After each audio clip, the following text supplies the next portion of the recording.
তো বন্ধুরা কেমন আছো তোমরা? আশা করি ভালো আছো আর ভালো থেকো। তো বন্ধুরা একটা নতুন ব্লগে তোমার সুস্বাগতম। তো বন্ধুরা আমি আজকে সকাল সকাল ঘুম থেকে উঠে বাইকটা স্টার্ট দিয়ে নেবো, কারণ 4-5 দিন ধরে বাইকটা চালানো হয় না, শুধু সকালবেলা স্টার্ট দিয়ে যাবে, রাত্রেবেলায় সে স্টার্ট দিই।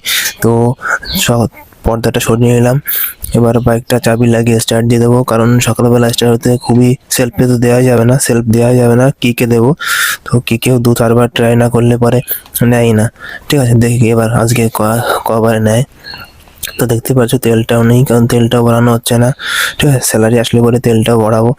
তো চলো এবার কিকটা মেরে নিই, দেখি কিকেই নেয়। 2-3 বার তো লাগবেই, কারণ সকাল সকাল একদম ইঞ্জিন ঠান্ডা, প্লাস 4-5 দিন চালানো হয় না।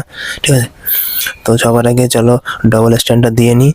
আর দেখতেই পারছো নিচে মাটি, তো ডবল স্ট্যান্ড দিলে পরে পুরো মাটিটা উঠে যায়, কিন্তু কিছু করার নেই, কিক তো মারতেই হবে। সকাল সকাল সেলফ মারলে পরে আবার প্রবলেম হয়ে যাবে। ঠিক আছে, কারণ 2-4 বার আগে তো নেবে না, তো 2-4 বার আগে না নিলে পরে প্রবলেম হবে।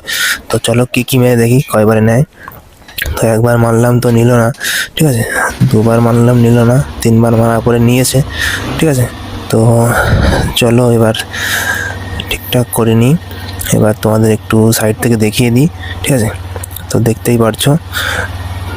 তো সকাল সকাল স্টার্টটা দিয়ে নিলাম, মোটামুটি 3-4 মিনিট তো এরকম দিয়ে রাখবো, কারণ চালানো হচ্ছে না, বা যদি স্টার্টও না দিই তাহলে বহুত পরিমাণে প্রবলেম হয়ে যাবে, ব্যাটারি বসে যাওয়ার চান্স থাকে। সকাল